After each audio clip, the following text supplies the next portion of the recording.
Nation Gang, welcome to the debut episode of Ink and Insights. It wouldn't be us without some technical difficulties.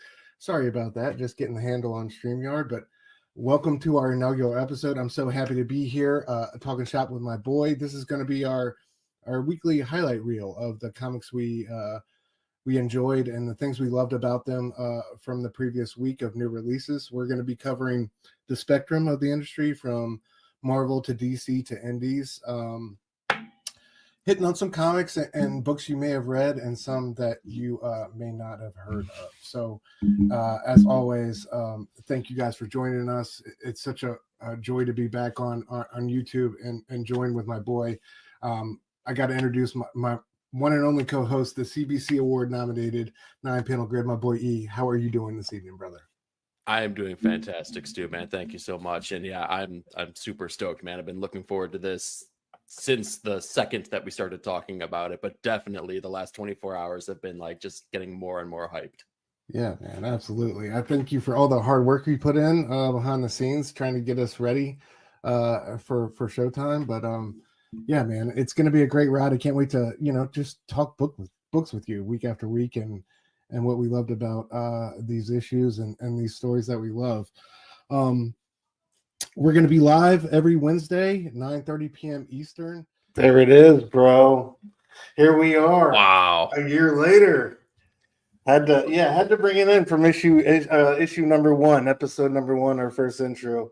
Yeah, man, thanks, dude. Absolutely. Those fresh-faced individuals, man, like the world all in front of them. I know. And you would go on to wax poetic about how much you loved Uncanny X-Men at the time, just to give you a hint of where we were at. we were wow. That was a different world. Yeah.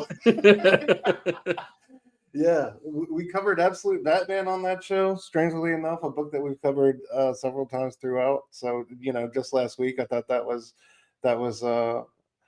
cool. But yeah, man, bro, I just want to say, congratulations on 50 episodes. I want to thank you for everything you've done for the show, man. Like all this, the aesthetic of the show, this, the design work, all the audio visual stuff you do, putting this thing together, the logos, you've been such a huge help and inspiration to me to make better content, but also just have fun doing it, talking about these books we love. And it's been an honor, man. It's been so much fun on this ride with you. So thank you for everything, bro. I love you. It's been so much fun. Oh, ditto, dude. And likewise in all of those facets, you're the bleeding heart of this show. I could not do it with any other person than you. You're the reason that this show has gone 50 episodes and it's been as fun as it is. And heck, you're the reason that it'll go 50 more even after this year. And how funny is it, by the way, that you're congratulating me in that very first episode on a CBC nomination when you yourself right here, right now, are the one that is nominated for the award, my friend. Oh yeah. Yeah. It's wild. It's wild what a year can do, man. Yeah, I was, at the time you were going strong with the comic reviews, had already, established yourself and obviously nominated for Best New Channel. And dude, I just started in this past January and, you were part of the reason for me trying to, find my niche in the game and what I wanted to do and say and, have fun doing it. So yeah, man. And dude, just to watch you evolve with the weekly comic book reviews, it's crazy, man. Week to week, it's such a joy. Sunday mornings getting to see you, talk about these books week to week. And yeah, I just think you've gotten better and better, man. You're killing it. So here's to another year, bro. Yes, absolutely. Digital cheers. That sucker right there. Yeah. Bling. You're you. It's not 50 episodes without a you. Amen, bro. Amen. Not a sponsor yet. No, for sure. But yeah, man, how you been? How's the week been? I've been good. I'm excited for this week's worth of comics. Weather, I was talking about a little bit last night. Like weather is topsy turvy, so like the family's been a little bit under the weather, but we're on the upswing right now. Just crazy stuff going on. Like weather wise though, I'm ready for like the autumn chill. I'm ready for the coolness. I'm ready for hoodie weather. Bring that. Same. Absolutely. Yeah, man, it's I'm ready for the same, dude. I'm ready for Halloween. I'm ready to completely immerse myself in the season. So hopefully the weather will be agreeable in that sense. But yeah, man, I can't wait. It's my my favorite time of year without a doubt. Even though I feel Oh like yeah. we're almost at the point where there's only 2 seasons now. You know what I mean? I feel like Yeah, no kidding, dude. It's yeah, it's either hot as hell or cold as shit, man. saying that, but it feels like it's more and more true every year. But yeah, man, it's football. Like I said last night, we got our Bears win, so it's great until next Sunday, until something else happens. So And remember, dude, I'm out in the West Coast, man. Yeah, I got to tell you, there's a lot of Raiders fans that are around me, and I'm ready to tick them all off this Sunday, yikes, man. yeah, yeah. Yes. Hopefully we get a dub there, absolutely. But Yes. real quick before we get into it, man, let's say what up to the chat. As always, we got Bob in the building. Bob's got yet another crossover: Street Angel and Red Sonja versus the Foot Clan. Drawn by Jim Rugg, written by Uncle Frank. I'm in. Again, like, yeah, the man with all of the ideas. That would be amazing. Yeah. Hell yeah. Good to see you, Bob. Thank you for coming through. We got Omega in the building. What up, Omega? Deadpool Batman got a lot of people in the shop last week. Plus, Batman Day was all right. But Batman Day is always beautiful. Deadpool Batman was a bit of a letdown, unfortunately. But yeah, it's I'm glad it's pushing people out there. I'm excited to see what DC does with Grant Morrison. But Yeah, yeah, absolutely. that was the old school issue #1 intro, man. Hell yeah. Well, we got Gabe in the building. Gabe, what up, man? Yes. Good to see you. Hell yeah. Gabe's one of our most faithful commenters, always sharing opinions on the rewatch and stuff like that. Gabe, good to see you in the live chat, brother. Hell Hope yeah. you are doing well. Hell yeah. Thank y'all all for coming through and celebrating 50 with us. Before we get into comics, though, we had a bit of news. I guess A we're little gonna bit. we're A we're little gonna bit. we're gonna start off on a somber bit. Chris Condon went on Blue Sky. This was September 21st, so 3 days ago, and said issue 31 of Green Arrow will be my final issue on the title. It's been fantastic to work with Montos, Buddy, Haas, Adriano, and Chris Rosa on the book. More than that, it's been a dream to work on a character like Ali for DC Comics. I'm bummed we have to end things here. This was super freaking horrible news to me, man. I've been loving this run. Like of Condon's work right now. This is like I think been my favorite, and I think he has a really great voice for this character. I love this thing that's going on with the Crimson Archer and how we're playing with like the themes of addiction and not just Ali's past, but what's his name, Roy's past, and Royce Pass, yeah. and it's been incredible, man. And Montos, you said it so well on one of your reviews, man. Is just doing like some of the most criminally underrated artwork, like incredible artwork in industry wide. I mean, it's such a shame that they're not getting, I think, recognized on a larger level. But this has been such an amazing run, and this was such a bummer to hear. I don't know, what the reasoning is behind it, but yeah, I was hoping to see this go for a little bit, and I was really enjoying where it was going. Everything was coming together. I thought they had the covers from what was it, Torin Clark doing cover A's, or think, or something They like were that, or incredible. They were absolutely incredible like the whole covers. team. It seemed was tight and on the same page, and I don't know. It sucks that it's going down like this, but Yeah, dude, I don't think you're conveying it as I don't know as much as I feel about it. I am legitimately like this really killed my vibe. Like this is worse than criminal. Like yeah, this should not be something that happens to the caliber of book that is Green Arrow. This has been a fantastic read. It's been one of my favorite superhero books that comes out on a monthly cadence.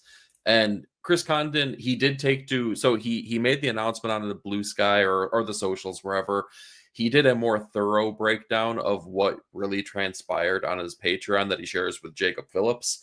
And I mean, it boiled down to numbers, right? Like, I mean, Green Arrow has never been the most popular character. It's never put up the insane numbers for sale yeah, wise.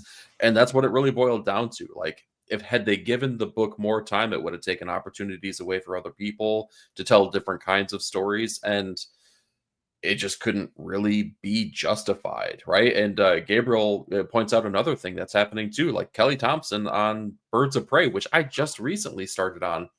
That's also getting the axe. You know, it's and I remember it's just such a bummer. Both these books came storming out of the gate. I remember with Williamson bringing back the family and all that, and Green Arrow, and Kelly and Leonardo Romero and Birds, and like in a world where we can feasibly have 8 to 10 Batman books on the monthly, and I'm not trying to, I'm not throwing shade at the bat. Like, I love it. It's not fair that books like this get canceled. It really isn't, because they're deserving of much longer runs than they're getting, and it kind of sucks. Yeah. My only hope, and I put this on Blue Sky myself. I was like, hey, if you're looking for a well-meaning but flawed character to continue writing, Chris, Hell's Kitchen's looking for somebody. So maybe, possibly. There you go. Yeah. Chris Condon, Jorge Fornes. That's exactly. I'll put that out into the universe, make it happen. That's all I want in my life. That would be the dream team right now. 12 to 20 issues. Just don't go crazy. Like nothing. Give crazy. them as much runway as they want. As much as they want, right? Bendis took his time on that book, man. So if they want to do a Bendis style run, go for it. I'd be more than happy. Because they're going to renumber it. Yeah, I don't know. I don't care. I'm not having that conversation about renumbering. I'm not here to be ticked off on episode 50. I know, but don't you feel like it hurt Zdarsky's run a little bit? When doing all that? No, I wasn't hurt at all by it. I do not. At the end of the day, I don't care about the number on the book, right? If you're continuing your story and it keeps going and going and going, if all they're doing is looking for an excuse to sell more variant copies or to up the price tag because it's going to be an exercised issue, I don't buy variants all that often unless they really jump out at me. And the rest of the stuff, as long as the story needs that extra size, I'll throw an extra $1 down to get it. So renumbering, I would prefer that it has legacy numbering and it just continues to go, but it doesn't harm my experience. What harms my experience is taking creative teams off books that don't deserve it. Yeah. We love you, Chris Condon. Seriously. Incredible run. Shout out to Montes. Shout out to, who was it? Adriana Lucas on colors on that? Adriana Lucas, yeah. And Torrin Clark on the covers, man. Like the entire team. Incredible job. Killed it. That sucks, man. And I just read, was it this week that the new issue came out? It was incredible. Today. Yeah, today is the latest issue. And it was incredible. I mean, I haven't even gotten to read it yet. I got to get my tissue out here because I'm going to cry as I read it.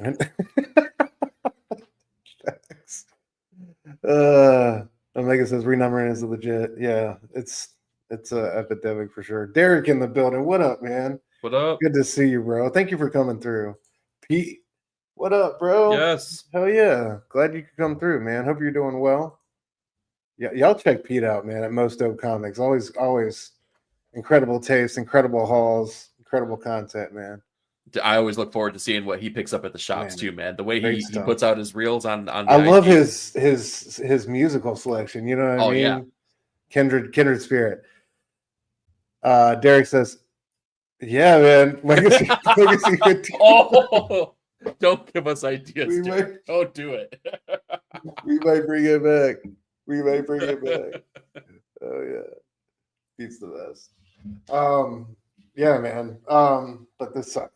Anyway, one more little bit of news. It's not even news, guys. It's gossip. We're doing gossip here. This is what we've been reduced to here with issue 50. We're out here TMZ in it, but word is Bendis might come back to Marvel. It might get announced at New York Comic-Con here coming up soon, dude. He's supposed to make an appearance, and the last time he said he would not return to New York Comic-Con unless there was some big piece of news to announce. Oh, when did he say that? This was a quote that he had a while ago. Oh, okay. Yeah. So I don't know. I'm here for what else is bigger than that? Like it's not going to be like, oh, I'm bringing back, I don't know, one of his other properties. I'm coming back to crime novels. Like, yeah, I don't know.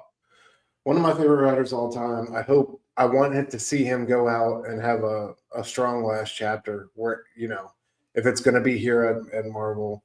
I wish DC would have gone a lot different than it did, but it is what it is. We're here now, and he's kind of been kicking around with the independent thing, right? Like the Dark Horse, and so I hope if this is the move, like we get some great stuff. I wonder what the book would be, that's the hard thing too, because you look at what he has done at Marvel, and it's everything.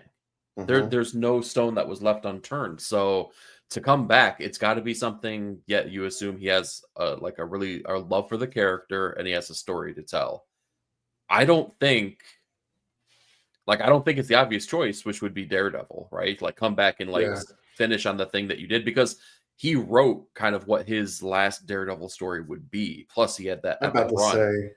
Like I don't think it would be that. So I don't know. Like I'm really scratching my head. Like Zdarsky just took over Captain America, so it's not going to be Cap. Like I mean that doesn't have enough room yet to, I don't know, figure out what it wants to be. Like Doctor Strange kind of sort of just soft relaunched. It's not going to be X-Men because they're coming out of the Age of Revelation and doing whatever they're doing. It kind of honestly scares the shit out of me. Like with him going to where the state of Marvel Comics as it is right now. So like I don't know, that part of it worries me, but I don't know. My enthusiasm for him to write again and write well and write something impactful, is still there. So I hope that's what ends up happening. Oh, we got Edson in the building. Thank you, brother. Thank you for coming through, man. Thank you for all your support along the way. You were a big part of like why we started the Patreon and stuff like that. So yeah, Edson's an OG, dude. Oh yeah, good to see you, man. Thanks for coming through, man. We got all the great homies in the building tonight, man. This is awesome. Thank y'all for coming through. Heck yeah. All right, that will do it for our news, which is kind of sad. Sorry, it's not better news, but Bendis coming back to Marvel gets me excited though. Like I don't know what it could possibly be, but like it evens out the con news, I guess. Color me excited. Yeah, I'm here for it. Yeah, absolutely. Before we get to our feature books, dude, let's do our little roundup. This week was kind of all over the place. Just a bit. Some books that I've kind of like have fallen asleep on, like Battle Beast. I came back to and really enjoyed. Yeah, that was good. New books like New Gods that I've been enjoying have really. New Gods is just. I don't know what's happening there. What is going on? What are we doing? We've taken 3 issues off. Basically, it's like a dinner party, a conversation, and a black hole.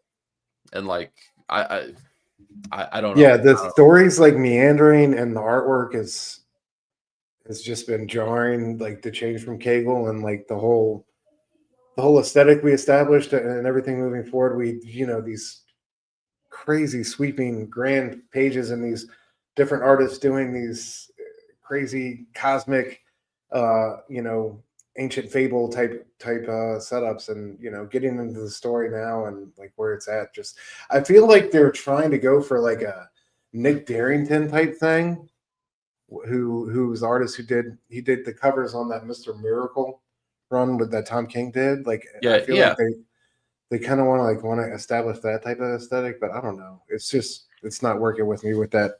The pipe, is it Pipar? I believe so. Yeah, I know the last name is Parr for sure, but it made so much sense earlier on in the series, and I think that they did a service to the new readers of this book, because there's not a lot of New Gods aficionados out there anymore, especially people our age, which I think that we're probably of the higher tier at this point, right? Like I think a lot of people have aged out of comics that maybe would have appreciated New Gods back in the day. So they did us a service by giving us the history lesson, right? They had this artist that took over a couple pages and told us about the New Gods, the source, like, how these New Gods came to be, what New Genesis is, what Apocalypse is, blah, blah, blah. And they've gotten away from that now. And I know that it was a mechanism to make sure that Cagle could keep up on his page rate, right? Lessen the pages that he needs to do to keep him on pace. And I guess maybe that didn't work, but now that we've kind of flipped the script on there, we have no more history lessons. We have art that just it feels jarring. I'm not going to say it's not as good because it's just different, but it's jarring the change that we're having Yeah, on these it recent is. issues. And and now, just like it was a service before, it's a disservice to us at this point because nothing's happening in the book and we're kind of just stuck in neutral, right? Like we're spinning our tires or something. We're spinning in the mud like he was in freaking My Cousin Vinny, dude. And it's we got to get a board under that sucker and get that car cleared out. Yeah, very true, man. I don't know how many issues we're building to. 12 is all I understand it's going to be. It's Okay. 12 and done. Yeah. Especially now So that Rom is not exclusive with DC anymore, which he just released a newsletter a couple days ago, maybe, where he was talking about kind of what's on his plate and what his future plans are. And he has DC things that he's pitched that are different than the stuff that he's working on right now. But New Gods is only supposed to be 12 issues.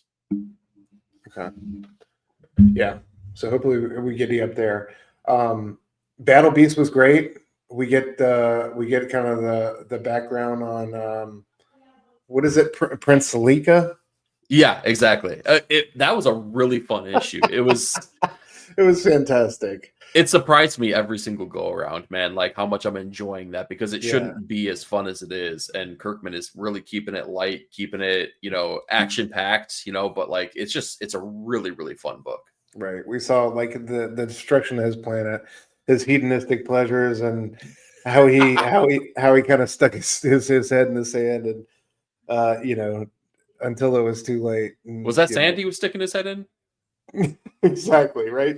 And then I love how he later on in the issue, I said this in the back chat, and you called me demented, but I love how he got his legs back and then immediately lost them. Like it was such a fun turn in the comic, man. And I do love the voice for Battle Beast in this, and like the oh yeah, the way he was talking to the Juggernaut sister or whatever yeah, Juggernaut and Colossus. I thought that was a nice little absolutely. So yeah, Battle Beast rules.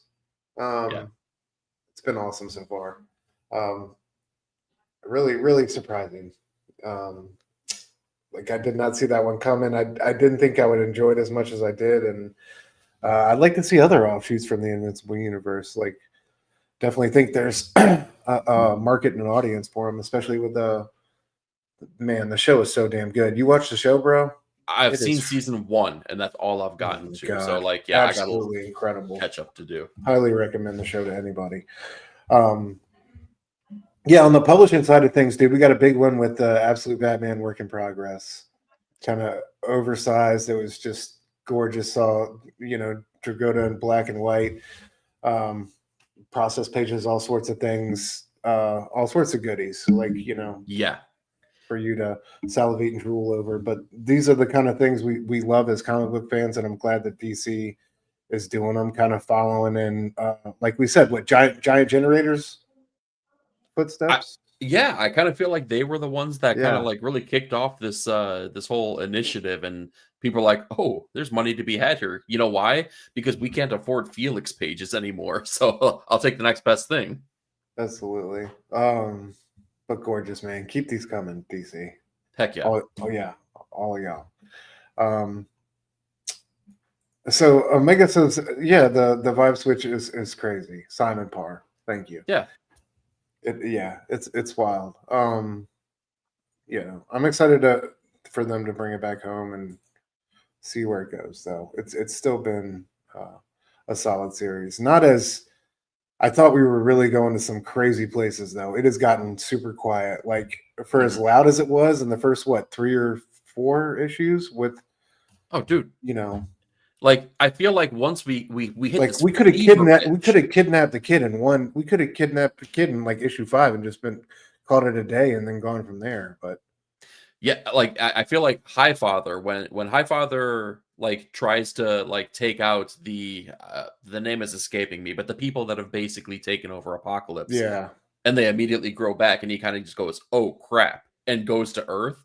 ever since then, it's just been like bogged the heck down. Like nobody knows what to do with these characters at this point. Yeah. Yeah. That's unfortunate. So Yeah. But in Rom we trust. He'll land the ship. He'll get us there. But amen. these have been rough. Yeah. For this week, Bob says Escape 2, Twilight Zone 1, Viking Moon 1. Yeah, Ready Spring 1, 2, and 3. All great picks, man. Twilight Zone was really great. Dan Waters on that one was fantastic.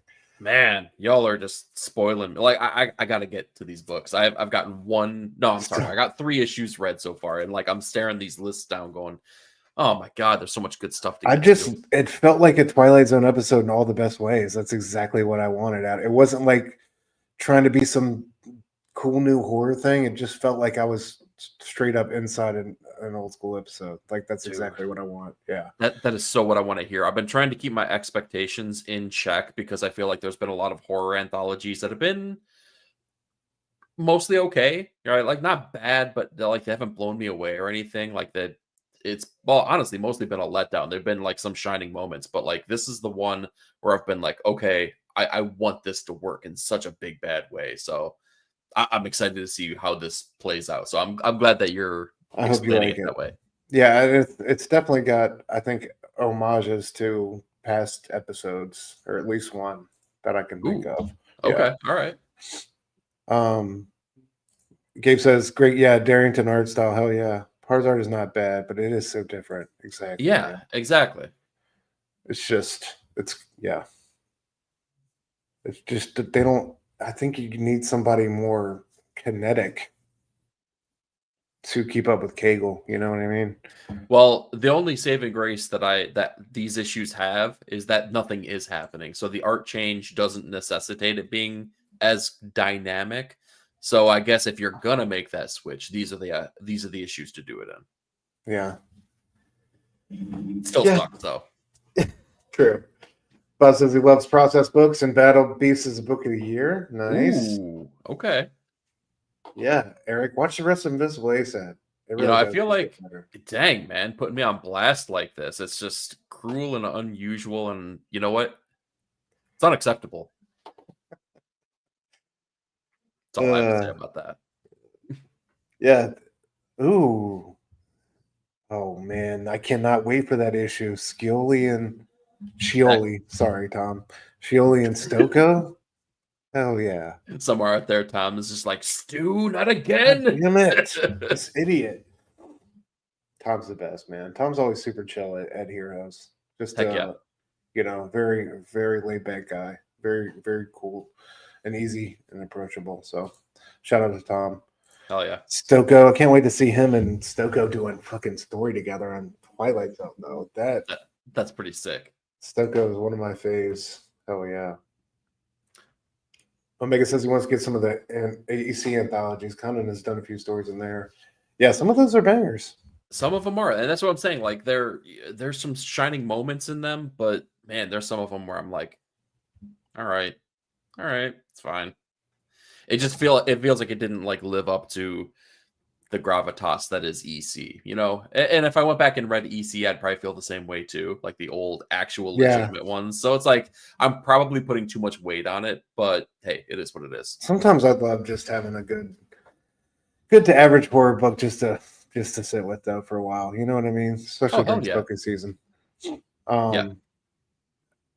My wife asked me a good question back the other day. What's your favorite scary book of all time, or favorite scary book as a kid? I think as a kid, it was Scary Stories to Tell in the Dark, man. Do you remember that one? It was like there was a story in there, Harold, about a scarecrow coming to life and like walking on the roof and shit. It used to scare the shit out of me. That was the one that had like the black and white, like painterly illustrations in it, right? Incredible illustrations on the cover. Yeah, those were like legit. Yeah, I remember like those were like, if you read Goosebumps, you were like, I don't know if I'm ready for those stories. I'm not. No, I'm too scared for that. Facts. I don't know, man. There's a lot of great spooky books out there. Of course, there's so many Stephen King's. Yeah, that's what I'm saying. Like, what do you define? Like, are you talking about as a that you read as a kid, or can it just be all encompassing? Just Because all I encompassing. okay, The Stand, without a shadow of a doubt, the end of the world, the biblical end of the world, and considering that, I mean, we just went through the rapture, guys. Like, I mean, how could we not say that The Stand isn't the most terrifying thing in the world? Oh yeah. What was your experience like reading that? Like, how old were you? Ah, God, I must have been 14 when I started it. I just recently finished it because the book is like, this thick. No, Yeah. but no, I jumped into Stephen King pretty early. My dad was a huge fan, so I found myself, it was a weekly thing where we would go to the public library and get books over and over. So everything that Oh he yeah. got, I would end up kind of sneaking and reading through. So Stephen King was like an early read for me for sure. That's awesome. That's one thing my parents put in my life too early on, and was consistent all throughout, was like library. So trying to keep books always around the kiddos. You know what I mean? Oh yeah, same, big Always. time, Yeah. same here. Yeah. Absolutely. Oh, we got the man, the myth, the legend in the house. Bearded comic bro. Greg in the building. What up, bro? That's Thanks for beard in the coming through, business. man. Hope you're doing well. Good to see you, bro. Oh yeah, we're gonna be We're hanging just with you talking. tomorrow. We're talking. Yeah, we're gonna be hanging out with Greg tomorrow on the best comics of the month over on Pop Culture Philosophers at 7 p.m. Eastern. Greg, we were just about to talk about Purple Glove Batman here. The First Night Returneth. Did you get to this one, E? I did actually. I did What'd you not read think, bud? it was okay. It was pretty good. I didn't read the first series, so I was going in blind, going in fresh, but it's got Mike Perkins on artwork, and I gotta tell you, that Yes. that sold me. I was so in on this world. The street level isn't the right word, but like the timeliness of the book, because it takes place in the 30s, so like it has to be of that street level. Like, but the characters that they play with, incorporating Scarecrow in here, the look of the book, the feel, the tone, the vibe, everything worked for me. Like, I thought that this was super legit. It makes me want to go back and read that first series. And if there's a selling point for any book, like, let it be that. If it makes me want to read more, like, you've done your job. Yeah. Amen. Mike is the man. Incredible. Mike Spicer on colors. I mean, it's a match made in heaven, enough said. Yeah. So very, very cool world during World War II. Yeah, I highly recommend this series. The first one was dope, and I think this one will be another one to recommend, and will be a cool story when it's all said and done. So definitely check out Batman the First Night, guys. Oh, So yeah, those are 4 worth checking out. New Gods, hopefully we'll pick up the pace with the art. Battle Beast has been really solid and just so much fun. And yeah, that Absolute Batman Work in Progress was super dope. Dude, yeah. So check it out. But all right, dude, let's get into tonight's books. Book number 1, No Man's Land. Szymon Yes. Kudrański is back. The return after what was the last one? Everything Something epic, right? Something epic. My bad. Yeah. Something epic. Yeah, this guy's a singular talent, writes, draws, colors, letters, does it all. As you can see, his one-man art label up there in the top right corner of the cover. The guy is a machine. He really is. And I think he's one of our strongest and most impressive talents. I definitely keep an eye on this guy. I think he's gonna do great things. He's only gonna get better. I think you can see his growth one book to the next. And the sky is the limit. I think he's exceptionally talented and a hell of a storyteller. So this one involves this ice bridge that forms every year between Russia and Alaska, and we have a dead body smack dab in the middle of it. And so what do we do? Of course, we're going to take the grizzled old detective who wants to retire. He's literally practicing his, hey, it's time for me to retire speech at the beginning of this comic. The poor bastard goes into the office, gets his nerve up to go in the office and deliver it, and gets told that he's getting sent out to the ice bridge to investigate this mysterious death, and getting thrown in the middle of this international conflict at the same time. So super interesting premise. We really don't, not a a whole lot happens in the first issue besides him getting the job and going out and getting to the dead body as the issue kind of concludes. But yeah, man, what did you think about the return of Simon? It was awesome. So for those who don't know, this made my pick of the week. This was an incredible first issue. If you're going to do an intro, this is the way to do it because it does such a great balancing act of world building and character development, or I guess I should say world building and character building, because we can't develop in what we don't know, but we get such a great feel for these characters. The thing that really does it for me on this is that not to lean too real world and not to get too political, but there's a lot of things going on in the world right now that call into question journalistic integrity. And that's kind of been on my mind a lot. And it's made me kind of think about the cinema that we've had in the past, real world incidents. And it's got me like watching things. And you know, another thing, Robert Redford passed away. What was it? Maybe a week ago, 2 weeks ago, something like that. So it's got me, you know, watching things like All the President's Men, right? And it's got me watching JFK and seeing the movies of like Oliver Stone.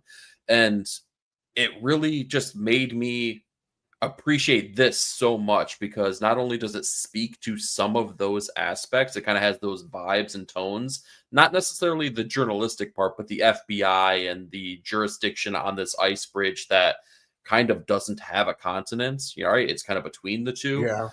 So I really love that. But Kudrański's approach on his storytelling, both visually and narratively, is so incredibly cinematic, right? So when I talk about watching those movies, when I read the book, I get those same feelings, right? Like you get like everything. Like, I mean, look at the page that you're sharing right now.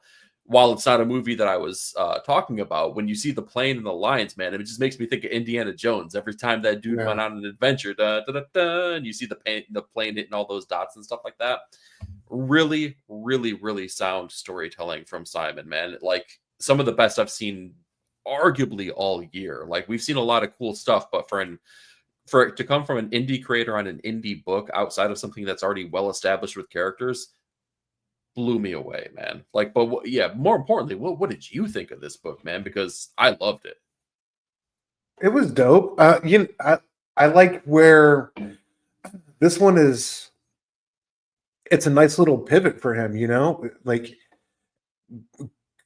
the books he did before were really heavy. You know what I mean? Like both in theme and just like there's so much prose on the page. This one was lean. And I love, you know, the story that he's found to tell. Like it's very interesting. And yeah, I'm a sucker for Cold War stuff. Anything, right? Like so my dad grew up majoring in Russian studies and stuff like that. So it's always been in my periphery. Okay. My periphery. He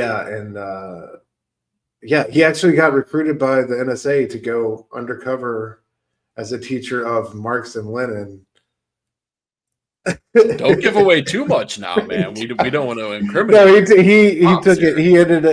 He took the job with IBM because they paid for him. But yeah, he had to go to he had to go to the job interview like in a certain hotel room. You know, he had to have a certain magazine in his left hand, and it was like the whole nine.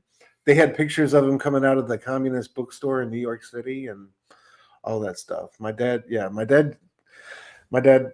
has a wild history with like the Russian studies and stuff like that. But yeah, so he was almost undercover. But holy yeah, man, I want to get your dad on this freaking show, man.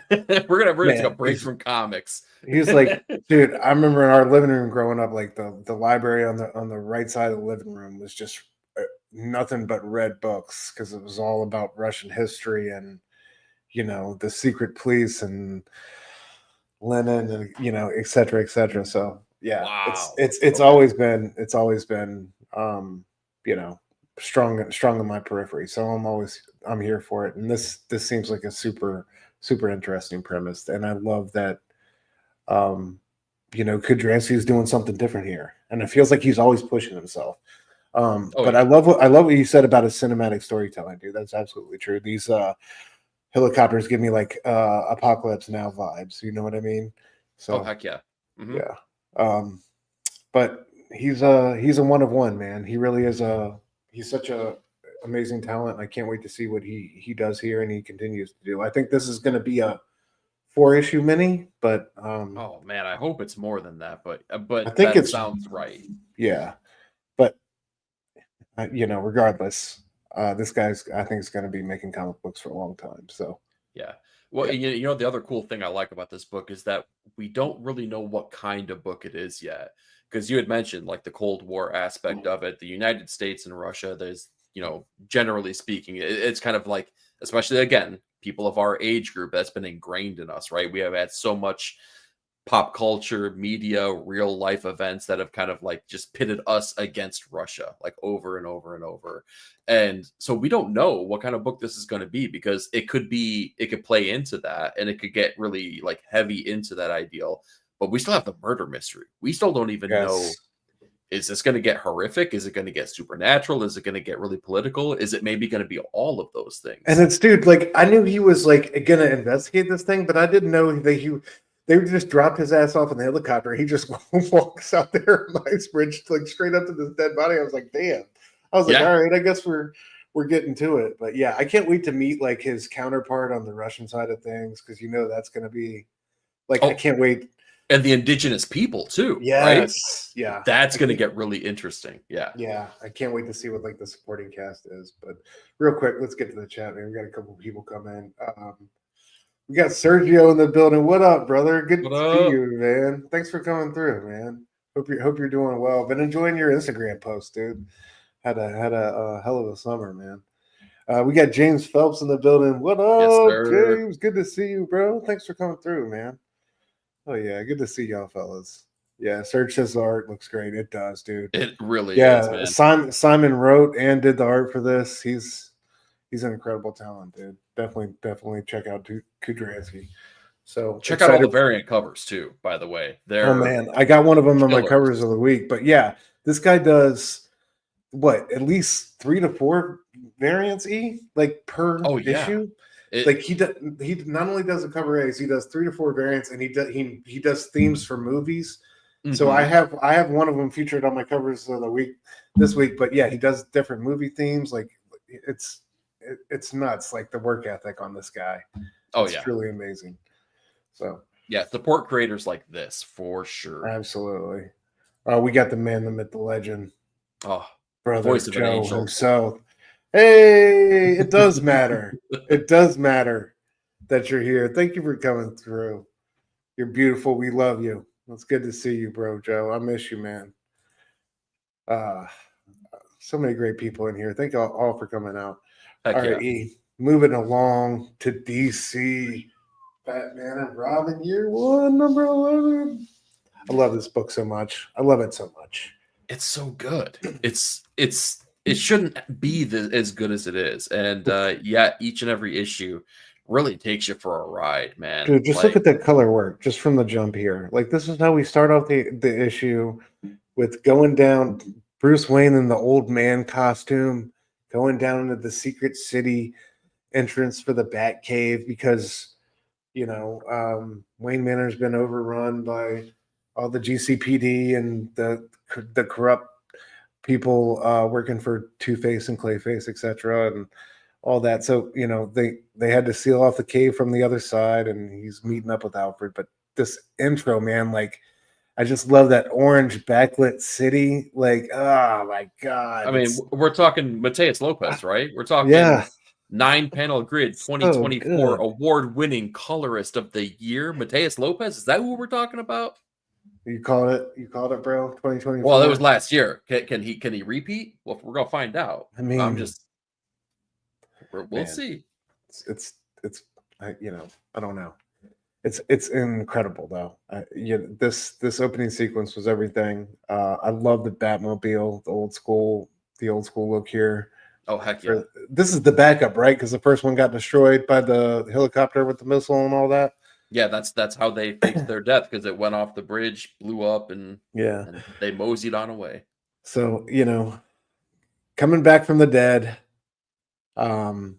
you know, and he gets an update on Robin. He's been taken out of obviously the custody and care of Bruce Wayne and placed with another foster family. So, you know, Batman's got to, you know, get down to brass tacks, figure out what's going on here, get to the bottom of this conspiracy. He runs into this army of Clayton. Dude, I love seeing Samnee's Clayface because it's so Batman the Animated Series to me. Yes. Like it's just dead on for that. And it's just been like it's been that, but it's also been this weird pulpy noirish incarnation, you know, with this character with the mask too. Like, you know, I'm glad you said that. That issue earlier where he was posing as Bruce Wayne and he went in the house when Robin was there, and we had that great scene where like he found him on the phone in the closet or whatever. Just I love the back and forth, you know, how he displays both sides of the character, but it's just been amazing seeing that. And again, Lopez's color work here with like the violence, when the violence goes in like orange or red, it's just it's really it's really good. But I'm glad that you said that he puts his own spin on it, because you're right, it is so animated series. And I'm trying to see if we have that scene in here. What I love that he does in this book is not so much when Clayface attacks, which is breathtaking, it's really good, but more so when the revelation hits that these people who have been given the Clayface powers, because there's like Clayface Prime, but there's all of these Clayface imposters that have been basically all around the city taking over people in power, right? Politicians and things like that. And they are not long for this world. But I got to show here, I'll showcase this page real quick here from the floppy. But when we get this scene here, down here by my finger, where they start crumbling away and you see the face that is kind of like breaking through the rocky texture of this crumbling Clayface creature, it's so good. It is, because like we've seen melty version, and I feel like that's normally what we get even with the animated series. Like when things go bad, he melts away. Not here. Like he crumbles away like a dried piece of clay, just like cracking away and into dust. It's so freaking cool, dude. Yeah, and like the horror and like the sadness on his face while he does so is crazy. Oh yeah, yeah. It's crazy. Like the emotion he's able to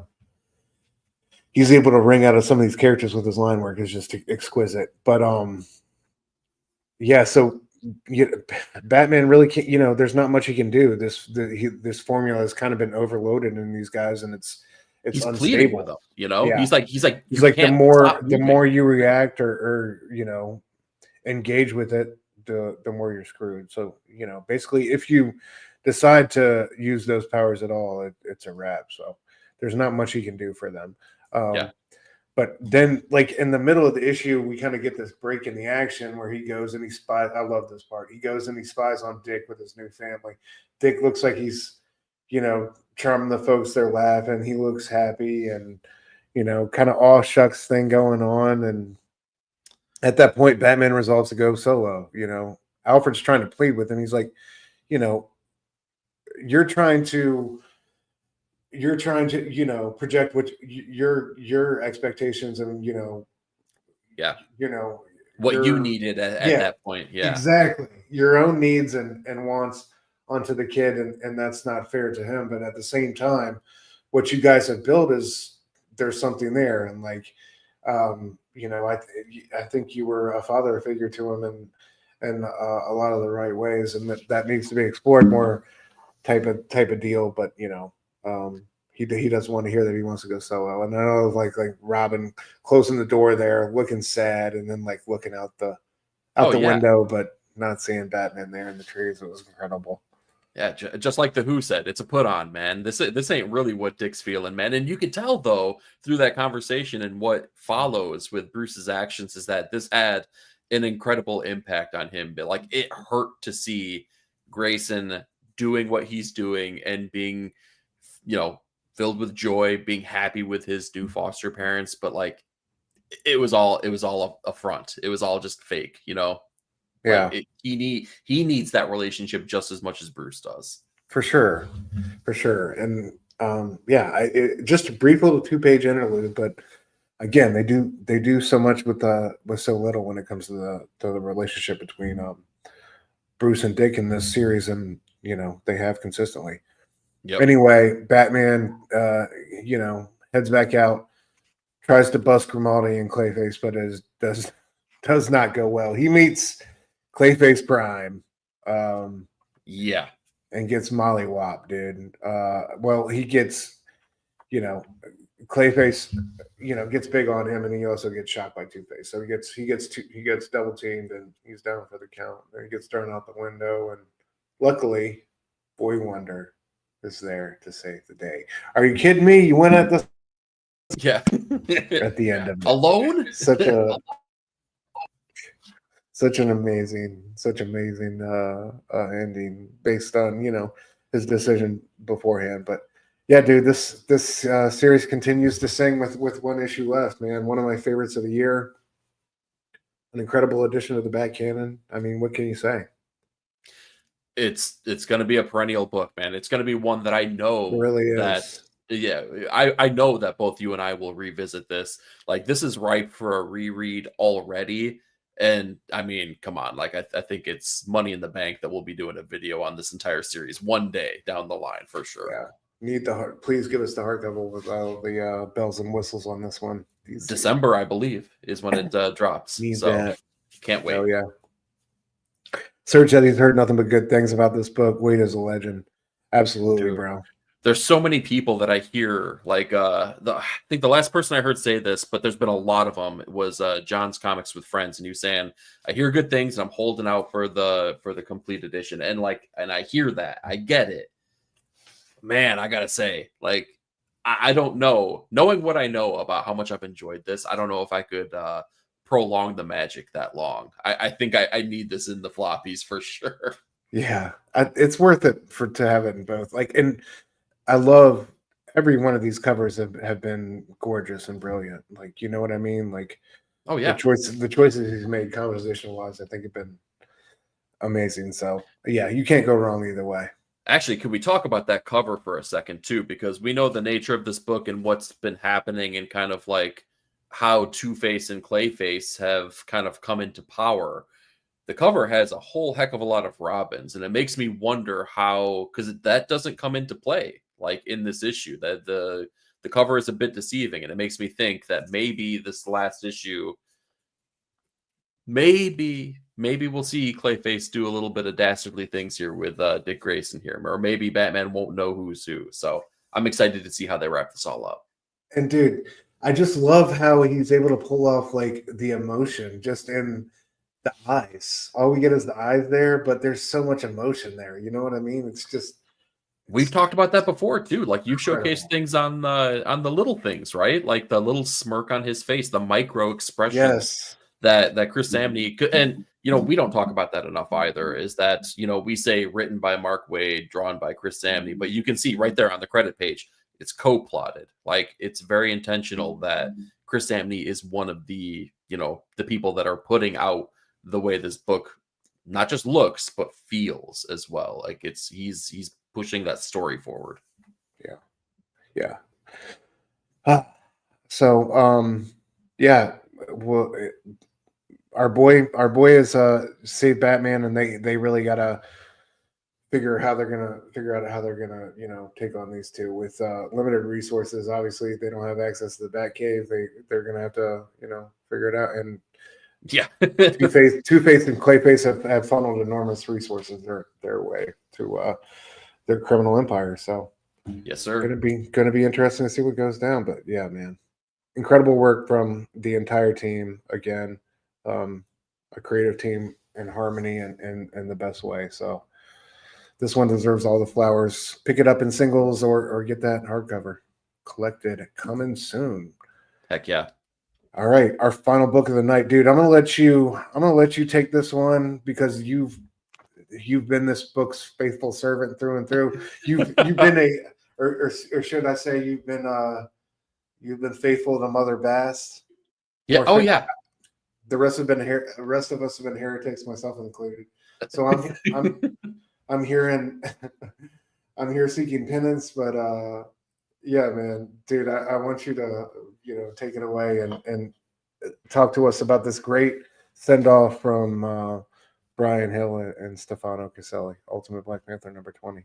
Yeah, this was a banger. For everyone that has like dropped off of this book, like I feel like the last couple issues I've been able to say this, like it's time. It's time to get back on this because the things that you've been looking for, the revelations, right? The big things, the big moments that you've been seeking out, they're happening right now. And did it take a little bit of time? We're on issue 20. Yeah, of course. But like this is, it's a journey, right? You got to buckle up and take it.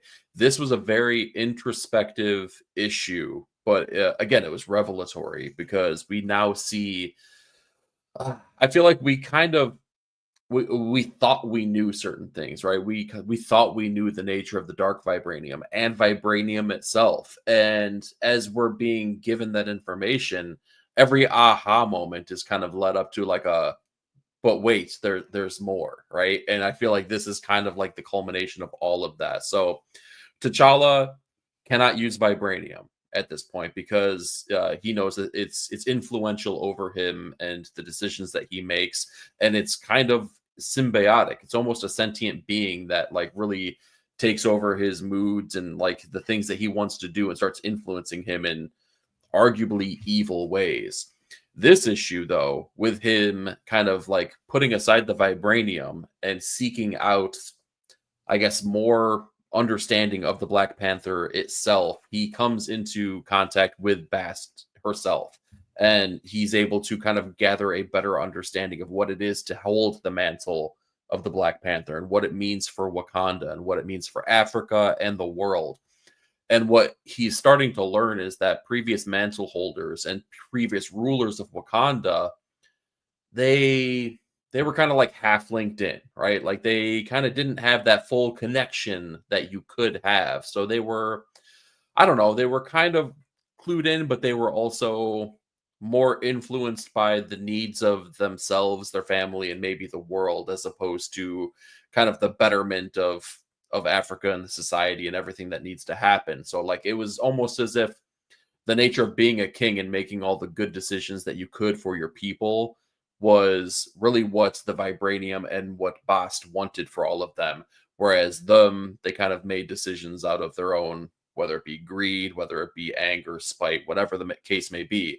T'Challa is able to kind of cast that all aside, and he's way more linked in with the powers that are given to him through the mantle of Black Panther, and with that, a better control over the vibranium. So this is all kind of like just coalescing into this, I don't know, like celestial kind of issue that we're getting here, because it's really playing with somewhat cosmic ideas. Because in the previous couple issues, you got to remember, vibranium itself like took T'Challa for a ride and like left him broken, basically. So now he's been given this power to finally return home a better man, a better person, a better king, with a more firm understanding of what it means to hold that mantle.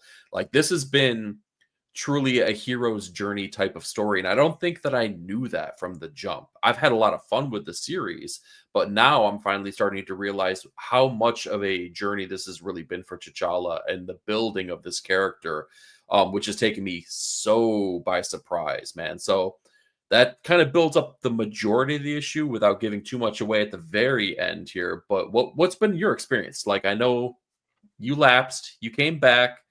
I think you actually read this issue before I did, because you were hitting me up in the back chats going, did you? Did you yet? But did you read it yet?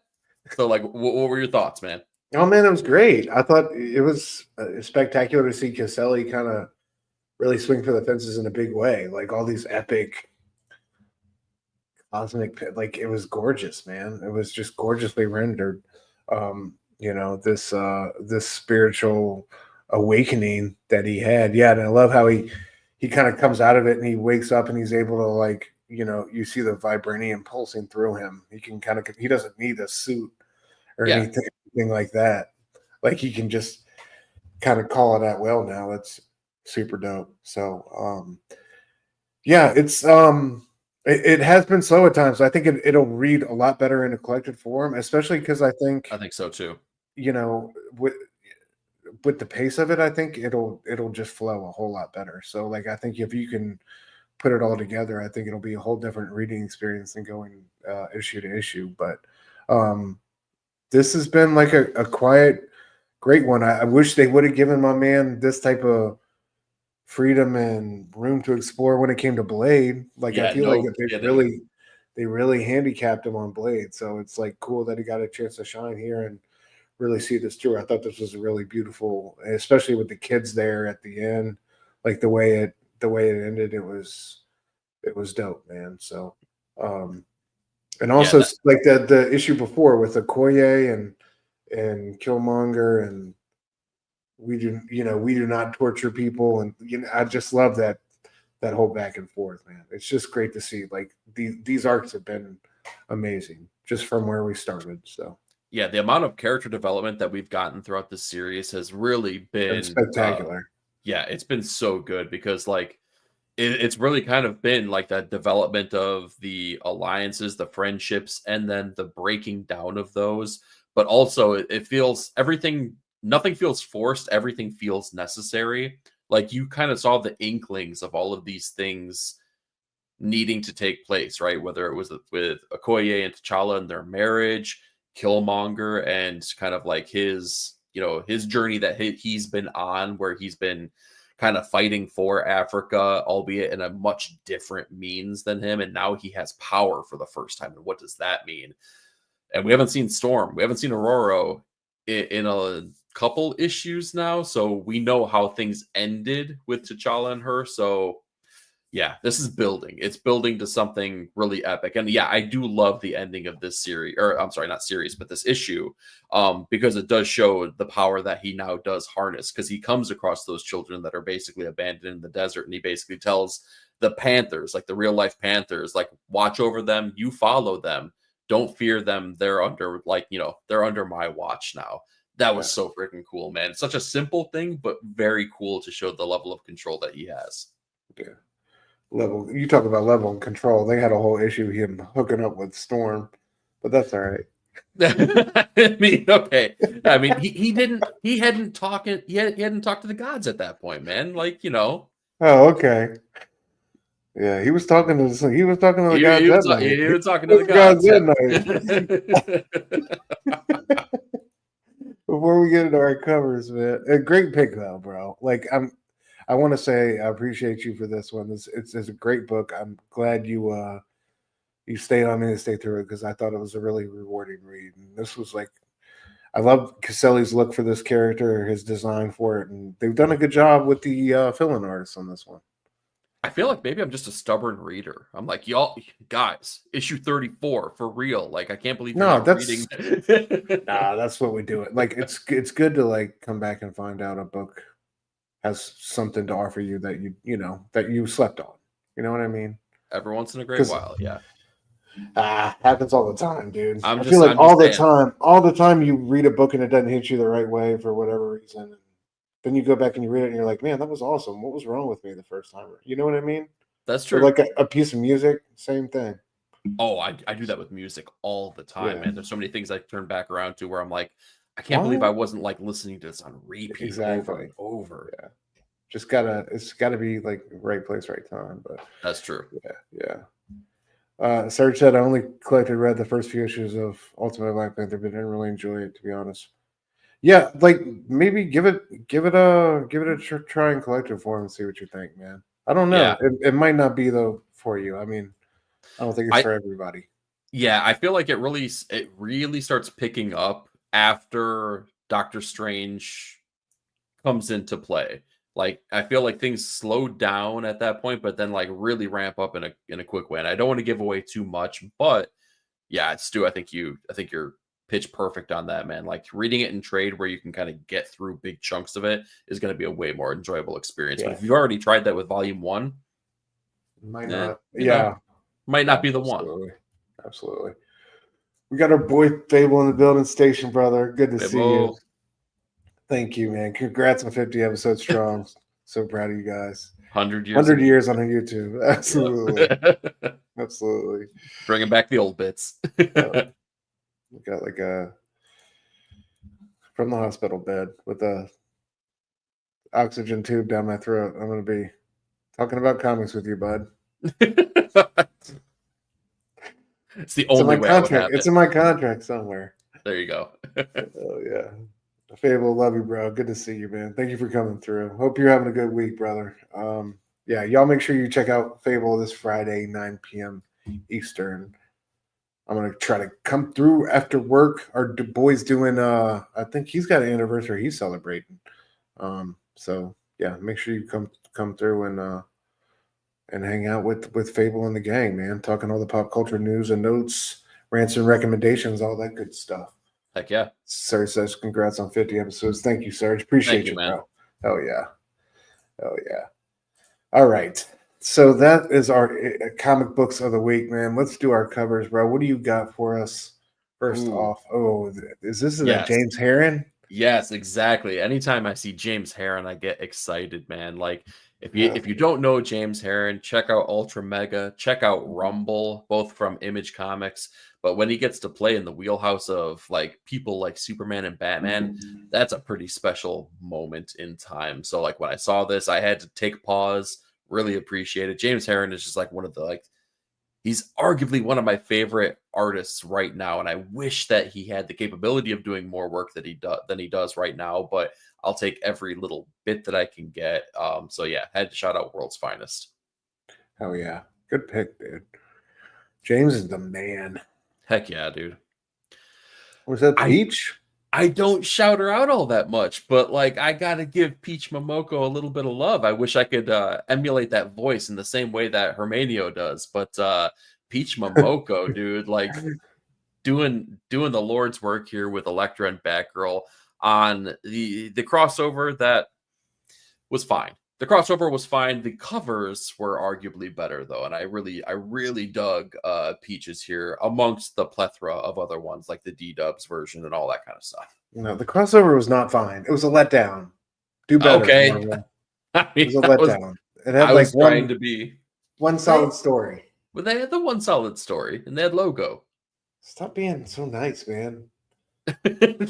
All right, fine. It sucked. Okay, it was. There you go. We're not showcasing it, right? All right, exactly. That speaks volumes. That's sad, and that's sad. Mm-hmm. We should be. Yeah, Gabe says Herron is so good. Yeah, Gabe knows what's up. Oh yeah, it does almost look like a manga cover right there with Peach. I would buy that in a heartbeat. Oh yeah. Dude. Why hasn't she done an Elektra book? Surge and Fable love it, bro. There we go. It does look fire. I would love to see her do a series like this with these two. That would be amazing.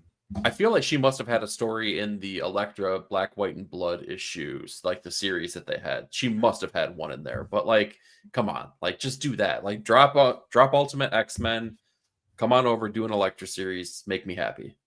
Exactly. Like this is the type of exciting crossover stuff we would like to see. Like, give me a little 3 or 4 page action, just all action. You know what? I mean, didn't we get that with Batman and Wolverine though? No, we didn't. I mean, we kind of did. What do you mean? They fight and they bicker, and it was Uncle Frank, and it was terrible. It was awful. It was bad. It was so bad. It was. It was bad. It hurt me. That final panel hurt my feelings. It hurt Logan too, man. Nobody should be in that position. You got to see a chiropractor after that. It was, yeah. All right. Anyway, the Peach cover though. Peach cover was very good. Yeah. We have Nightwing trying to bring me back. Trying to bring it back here. The thing I love about this is Nightwing, and the cover is done by Ethan Young, who I'm not terribly familiar with, but anytime that I see them playing with the buildings, right, and everything that makes a city work, gives me those Will Eisner vibes. If you play with that kind of idea and you do it well, you're gonna get showcased right here because I'm gonna pull that freaking cover. I loved this cover. It makes me kind of wish I was reading Nightwing again. I know he's not doing interiors or anything like that, but it was a sneaky, decent book. It was kind of one of those middle tier ones that ended up just kind of falling to the wayside as I tried some new things, but this cover was I definitely love it. worthwhile. I love the pipe serving as both the eyes. Heck yeah. You know, it's super dope. I'm pretty sure we've showcased more than one Nightwing cover for our covers of the week, too. Oh, yeah. Like this I one know has all sorts of David Aja and Jorge Fornes, like incredible variants. Yeah. Dude, when it had when Tom Taylor first started with Bruno Redondo, Jamal Campbell did this string of variants for like the longest on it. They were all ridiculous. Like so good. So like I feel like Nightwing always has sneaky good variants. Yeah, for sure. All right. Oh, hold on. Sorry, it jumped on me.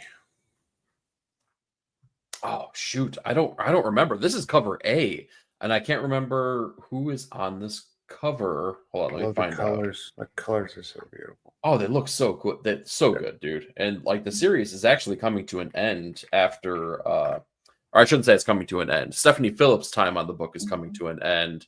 She's handing it over and it's switching over to binary after the whole whatever Age of Revelations is finished. Who is on this cover though? Oh, that's Lucas Wernick, of course. Why wouldn't it be? Yeah, Lucas Wernick. That of course that's why it is, man. But yeah, just a killer cover. It was an okay series that kind of slowed down a little bit. Dude, when I see stuff like this though, it makes me again want to pick it up from the stands, right? And that's what you're doing. You're hand selling these comics through the covers, and this cover makes me want to pick up this comic. So Lucas doing good stuff here. Yeah, that's fire. Oh, I see what you did there. Good stuff, bro. I had to go with the obvious choice, but I know everybody got it. But Daniel Warren Johnson, man, Thing and Barda, right? Sorry, what did you just say there? Ultimate Slugfest. Incredible comic. I'll see your Phoenix, and I will raise you a Marco Cicchetto variant. I was this close to picking. You like them apples, huh? Yeah, that one's incredible. Yeah. Cicchetto just doing incredible work. Here's that Szymon Kudrański I was talking about, the Hunt for Red October variant. I mean, how awesome is that? I was waiting to find out which one you chose because I was looking over the couple that we had here. I saw the Hunt for Red October one. The one that honestly stood out to me the most was the Spies Like Us one, though, and I don't know why it is. I was like, I'm like, what the hell is that? Oh, you can't go wrong. I mean, are you emulating a Dan Aykroyd, Chevy Chase spy comedy? Like, okay, like that works, I guess. Love it, guys got incredible taste. But yeah, shout out Szymon Kudrański, doing incredible stuff. Kari Andrews in this super dope Boba Fett cover, man. Black, Dude, white, and red. I wouldn't know that was Kari if you didn't tell me. Right? That is what I love about Kari. And their style it's just so versatile. It's incredible, and how it can look so different from one thing to the next. Dude, you remember back in the day when he was doing the Incredible Hulk covers? And dude, I have them right over. Like I can see 3 of them right over here. They're incredible. Like I remember when he did the Where the Wild Things Are homage, and then he had like this string of like Rockwell-esque cover work that I remember. I think that might be the first time I ever saw his work, and I was immediately like, it's like he grabbed me by my eyeballs. Oh my God, and just, like, that run! I'm trying to get them all right now. I love it. That run is incredible. Oh yeah, Bruce Jones writing it. That's probably one of my favorite Incredible Hulk runs. A word? Is the story actually good? I've just been getting it for the Kari covers. No, the story is actually really legit. Oh, word. It's like they used a lot of that. I know it's like Adam Kubert, I think, on interiors or something like that. He definitely did some of them. I don't recall how many he did, but like there's a lot of things that they play with making the Abomination grotesque. It's a lot of Bruce on the run. There's like, yeah, he's basically a fugitive, so it's like you're just kind of like along with him as he's bobbing and weaving everyone that's out to get him. It's really cool, man. Oh yeah. Check it out. But yeah, I love this. Love those card covers. And Bertram on New Gods. I mean, yes. Mr. Miracle and Barda. Just look at the colors. Just incredible, man. Ian should have been doing the other part of the story in the latest New Gods. Oh wow. That should have been the artist. Mike Allred on the Titans doing the Doom Patrol. This makes me want to see Mike Allred do a Doom Patrol book, man. I kind of want that in my life. I think that would be dope. But yeah, I just saw this and I was like, man, that's such a great fit for his style. So oh yeah, it's kind of perfect, the aesthetic there. Right. And then last, but certainly not least, it might start to be Jorge time might have to be a freaking dude, this variant for Batman Second Night are absolutely incredible with the scarecrow in the back, and oh my lord, absolutely gorgeous. Yeah, just doing incredible work all over the place week to week. Like for DC, he's always got. I think he had a Moon Knight one last week that I had that was incredible. Like Jorge is just one of my favorite cover artists doing it right now. This is different than his normal work too, man. This is like a different approach than what we normally see out of Jorge, which is appreciated, right? Like stretch it out, like try something different. That's cool. Yeah, incredible artist. But what did Fable say? Oh, there's a Wolverine game trailer. Yes, dude, what? Oh, I gotta watch that when I get off. Yeah, it just dropped today, and it looks bloody. Holy Nikes. Oh, I'm so here for that. Yeah. Hell yeah. Why hasn't there like constantly been a great Wolverine game on the market? That's such a missed opportunity. The last one that came out for the Wolverine, was that like the Origins one? Yeah, that one was fire. That one was really good, dude. Right? Where you get to regenerate. Yes. Yeah. That was I remember like the what do you call them? Like the cut scenes on those in that were like amazing, dude. The way they like interspersed that with the action. Yeah, that was a great game. Yep. Yeah. But I think that might have been the last one. So, and this is done by Insomniac, the same people that have been doing the Spider-Man games. I've been out of the video game realm for a little bit. I haven't been playing all that much besides like little bits and pieces with my kid. Yeah, same. But yeah, it doesn't come out until fall of next year. So we still have a little bit of time to go. Okay. I'll have to check out that trailer. That sounds dope. Hell yeah. Simpleton agrees. Bruce Jones' run was the best. Hell yeah. JR on interiors. Okay. Thank you, bro. And Mike D. And who? Stop it. Yeah. It's probably your best friend. Our boy, yeah, he's making, I know you're in the lab cooking up that book right now, that Precious Metal volume. You hypocrite. Ian's probably like inviting him over for Thanksgiving. They're partying. Rom's gonna have him over for Christmas, and we know your game. Your special bound collection. Yeah. Gabe says Ian Bertram is amazing. I don't pick up variants that much, but yeah, I need that cover. You gotta get it, bro. It's amazing. Yeah, his all his variants have been incredible. Yeah. Eric says the whole first volume of dope covers too. Yeah. There we go. Yeah, absolutely. This one always has some good ones with it. Great call, Derek. Oh yeah. So that's it for our covers. Talk to me about our comics of Futures Past. Dude, again, another issue. I feel like Comics of Futures Past for this year has been really like layups for you, right? Because this one feels very inspired by a lot of the things that you love. So we're going to talk about John Byrne's Superman #1, released September 17th of 1986. This is the first post-crisis Superman. So for those of you who don't know, the crisis event that happened, right? The Crisis on Infinite Earth event was the first time, at least in a legitimate way, where continuity was reset. And the DC universe, everything that had happened before was swept away. Everything was new. Everything was fresh. And new creators could take on these books with new big ideas that they can really play with. And this is John Byrne coming off of his time on Uncanny X-Men, coming off of some time on Fantastic Four, coming over to DC and taking on none other than the Man of Steel. And he does so in breathtaking fashion as he reintroduces our main characters, the main players in this game, and also introduces Metallo, who is powered by a kryptonite heart and is able to best Superman, almost kills him if it weren't for one particular person stepping in to save the day, Lex Luthor. What a banger way to kick off this new version of Superman, this new continuity of this character. John Byrne doing John Byrne things in the 80s. Just absolutely. This all killed it. happens inside issue number 1, start to finish. Like Lex saves him at the end of it. That's my understanding, man. It's been That's a hot fire. second since, yeah, exactly. This is the reinterpretation, the reinvigoration of this character in the post-crisis event here. So yes, so Superman numero I gotta go uno. back and read this run, man. It's been forever since I've glanced at it.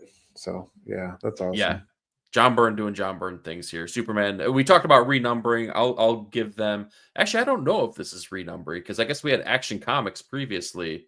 I have to go back and fact check myself here, but either this is a renumbering or maybe this is just the first official Superman #1. I got to double check on that.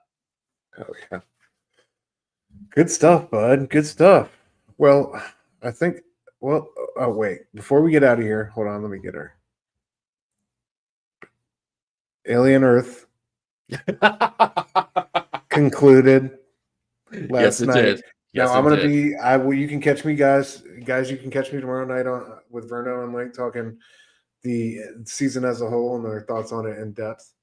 9:00 Eastern on Blood Splatter Chatter. But yeah, we've been going back and forth about the show, the whole time. So I thought it was only appropriate that we touch on it real quick before we get out of here. What were your thoughts on the season as a whole and the finale? Just we don't have to get super in depth, but just in generally speaking. So similarly to what we talk about when we talk these comics and maybe some of the problems that we have or some of the boons that we get from them, this was a game of expectations. And I have to assume that this was an incredibly expensive show to make. It looks expensive, right? They were not pinching pennies on any of the special effects with the xenomorphs, the setting. Everything in this show looks and feels like the 1979 movie of Alien, and I mean that in the absolute best way. But with that, I kind of maybe had an expectation that it was either going to be one and done, or because it's Noah Hawley and he's been doing the Fargo series, which has been an anthology series, right? So you get a clean, concise storyline for one season and then you're done. You move on to another set of characters and you're just happy with whatever you get. And we don't really get that here. We get something a little bit different, and it took me a little bit by surprise.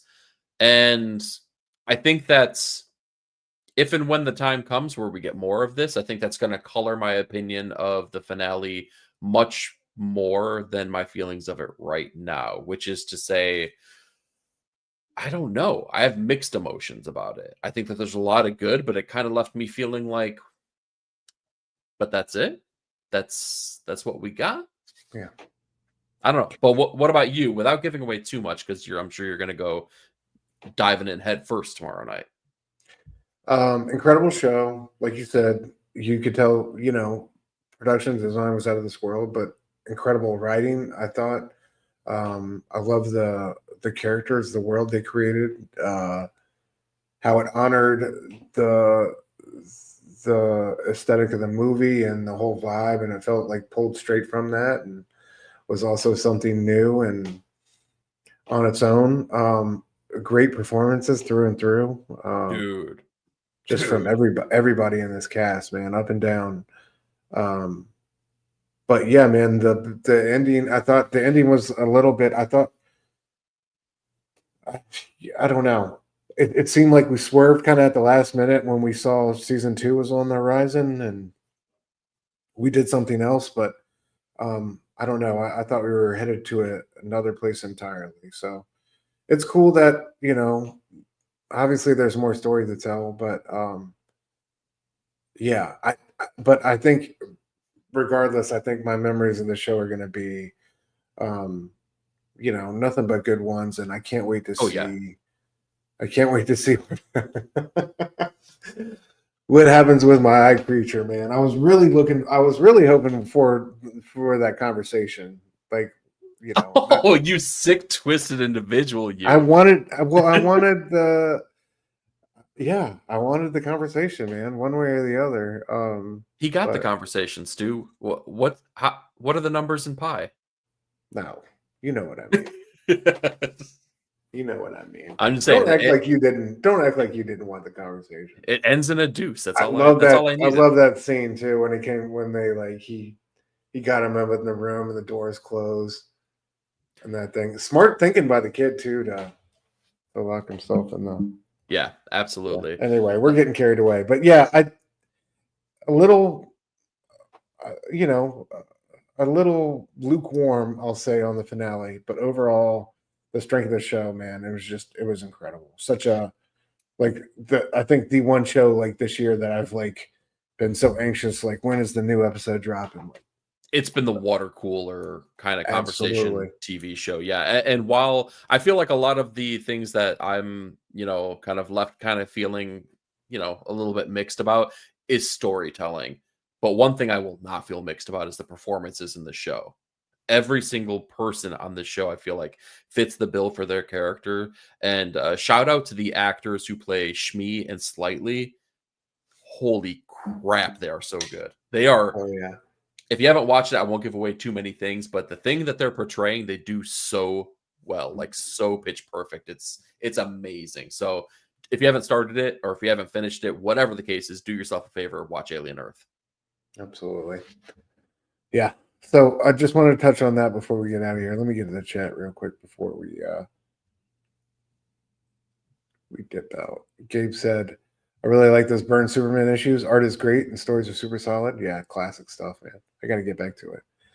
Pete said Alien Earth episode 1 through 3 was awesome. What the fuck happened in the last few? I thought it was really strong up to the finale. It wasn't quite what I wanted, but I'm with E. I'm going to sit on it a little bit. Just watch out, Pete, Yeah, man. You start talking smack too much, man. Wendy's going to start making little cricket noises at you, and then you're done. The finale is here, Omega. Go watch it. We got Johnny in the building. What is up? Good to see you, sir. Hope you're doing well. What up, Johnny? Yeah, Bobo in the building. Station, Bobby. Yes. Good to see you. Thank you guys for coming through, man. Helping us celebrate 50 episodes. But yeah, anything else you want to say to the people before we get out of here? Oh, I'm sorry, guys. I forgot about this week's guys, we got such a stacked week. I was gonna do one of these books tonight and really get on it and give you guys a sneak preview of something cool, but some slouch hasn't even read any books. He's been, work was busy. I had work. I have a job. I read one. Okay. Priorities all over the place. I'm just kidding. But man, dude. Great week. What are you excited about the most, bro?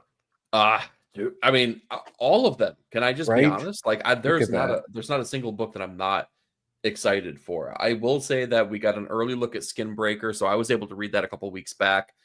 That's an awesome book, guys. Check that out if you didn't plan on it, because I think it's going to be really worthwhile. I think that I'm a sucker for David Finch's artwork, all the way back from his time where he was under the tutelage of Mark Silvestri, and then he took over Cyberforce. I've been a fan of his for a long time. So now getting to see him really shine and really get time to put his craft on the page and not just do a Marvel job, if you will. It's really exciting, and let me tell you, he does the damn thing. He does it. It's really, really cool.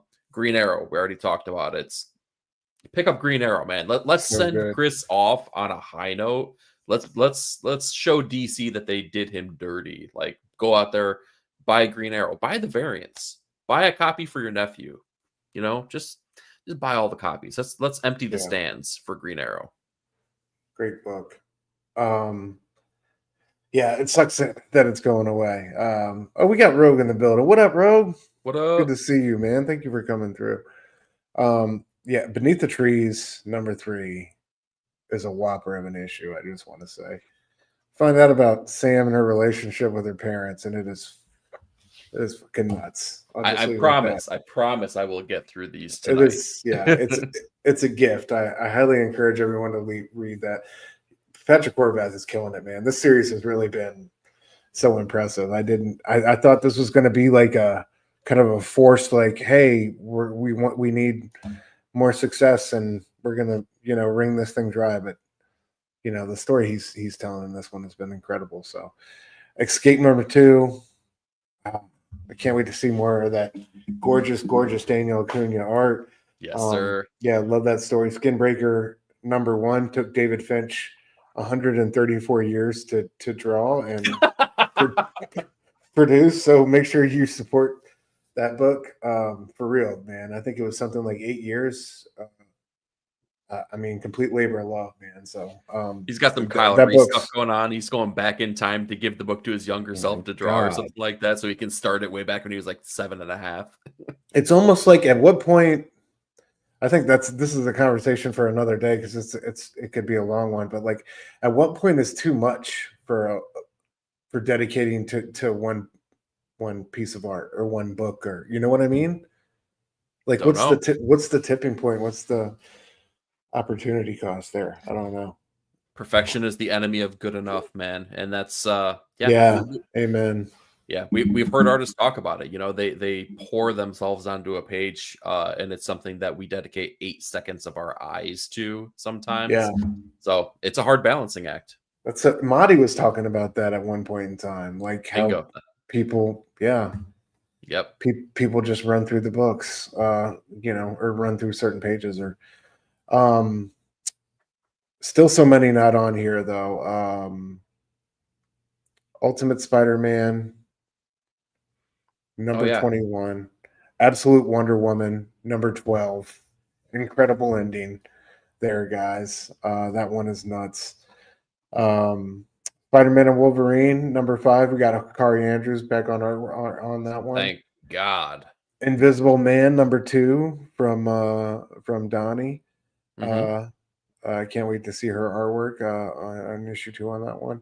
Are you excited for the Viking Moon number 1? Oh God, I forgot that even came out. Yeah, I keep seeing that one. So I guess no, but it can be.